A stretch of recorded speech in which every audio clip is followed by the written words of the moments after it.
ඔබ දන්නවා O level විභාගයට බොහෝ ඇක්ටිවිටි බුක්ස් තියෙනවා.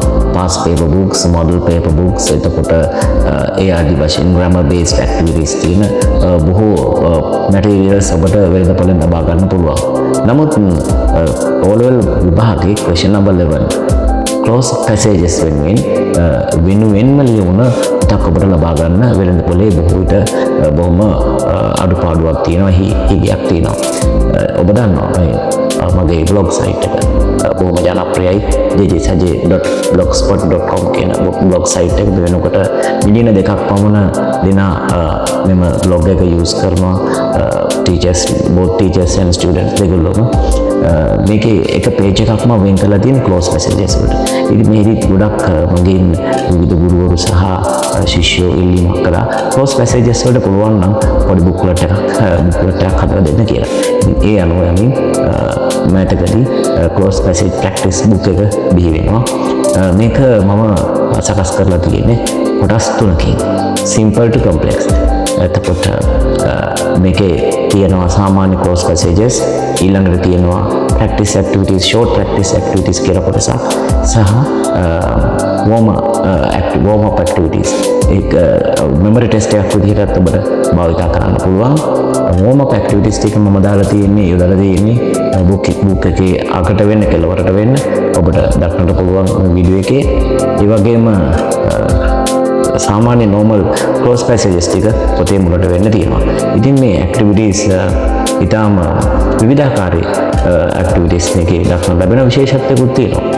මෙම close passage practice book එක ඔබට භාවිතා කරන්න පුළුවන් ඔබේ vocabulary එක එහෙම නැත්නම් වාග්මාලා, වචනමාලා, ඉංග්‍රීසි වචනමාලාව දිනු කරගන්න tool එකක් විදිහට.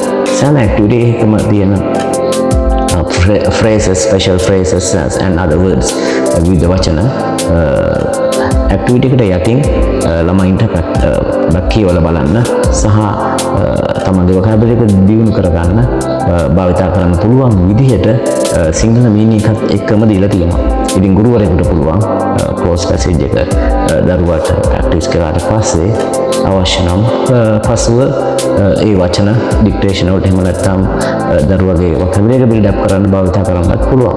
ඒ වගේම self study guide එකක් විදිහට භාවිතා කරන්න පහසුවක් වෙනවා ඒ vocabulary guide එක නිසා. මේ book එකේ warm up activities තියෙනවා කියලා මම ඔබට පැවසුවා. ඉතින් මේ warm up activities ටික කරන ආකාරය පිළිබඳ පොඩි පැහැදිලි කිරීමක් මම හිතන්නේ අවශ්‍යයි. ගොඩක් ස්ටුඩන්ට්ස් ලට සහ ගුරුවරුන්ට නම් මේක තේරෙනවා මේ book එක දක්වලා කරපුවාම. ඒ warm up activities වලට අදාළ එම activity එක බේස් කරලා තියෙන original paragraph එක book එකේ කෙළවරේ දීලා තියෙනවා. ඔබ කරන්න ඕනේ මෙම paragraph එකේ short paragraph ඉතාම කෙටි paragraph ඒවා දරුවෙකුට පහසුවෙන් තේරුම් ගන්න පුළුවන් විදිහට තමයි තියෙන්නේ. එම paragraph මුලින්ම දරුවට දෙන්න ඕනේ නැත්නම් ඔබ ඒවා සුළු වෙලාවක් short time කෙටි වෙලාවක් අරගෙන කියවලා අනතුරුව තමයි activity එකට යන්න ඕනේ. හැබැයි ඔබ you have to be honest to yourself. තමන්ටම අවංක වෙලා කරනවා නම් ඉතින් ඉක්මනින් මේ close passage එකකට answer කරන්න practice කරගන්න පුළුවන්. මම මගේ classes වල සාමාන්‍ය students වත් එක්ක මම මේක ගොඩක් වෙලාවට practice කරපු දෙයක්, කරලා තියෙන දෙයක්, අතදා බලලා තියෙන දෙයක්. ඒ නිසා මම මෙහෙම කියන්නේ.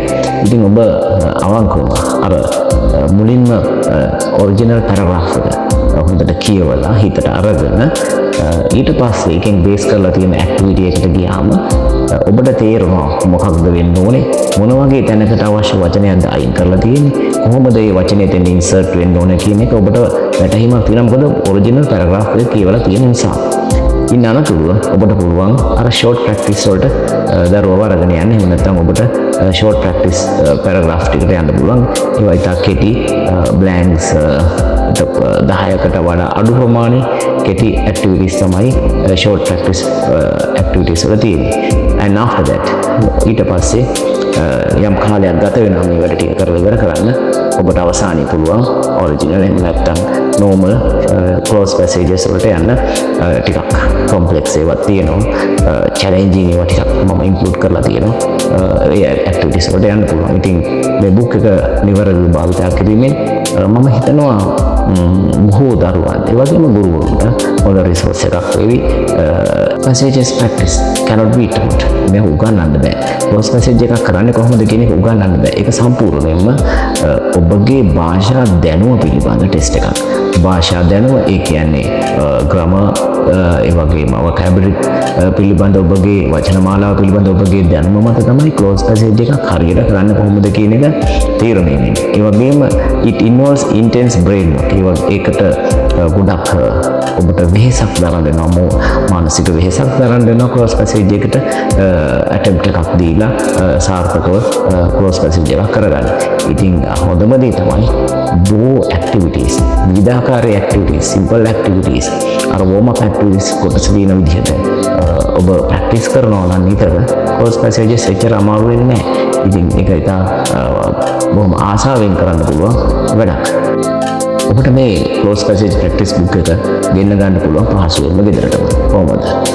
ඔබට කරන්න තියෙන්නේ මාවත WhatsApp පණිවිඩයක් එමු කරන එක විතරයි. එම තිරේ WhatsApp මගේ අංකය දිස්සෙනවා. ඉන් අනතුරුව ඔබට ඔබගේ නම, ලිපිනය සහ දුරකථන අංකය මට WhatsApp කිරීමෙන් පසු ඔබට පොත ගෙදරටම ගෙන්න ගන්න පුළුවන්. courier charges ඒ price එකට include වෙලා තියෙන 1000 rupees 1000 rupees රුපියල් 1000ක් වෙනවා courier charge එකත් එක්ක නිසා. නමුත් ඔබට අවශ්‍ය නම් bulk purchase එකක් කරන්න නැත්නම් පොත් 10කට වඩා වැඩි ප්‍රමාණයක් ගෙන්න ගන්න අවශ්‍ය නම් මිල එච්චර වෙන්නේ නැහැ. අඩු මුදලකට ගෙදරට ගෙන්න ගන්න පුළුවන්. ඔබට මේ ඇක්ටිවිටීස් වලට අමතරව මගේ බ්ලොග් සයිට් එකට ගිහිල්ලා බ්ලොග් සයිට් එකේ තව ඇතිකරන ෆ්‍රී ඇක්ටිවිටීස් මම දීලා තියෙනවා. ඉතා විශාල ප්‍රමාණයක් ඒවත් යූස් කරලා ඔබේ දරුවන්ට යහපතක් කරන්න පුළුවන්.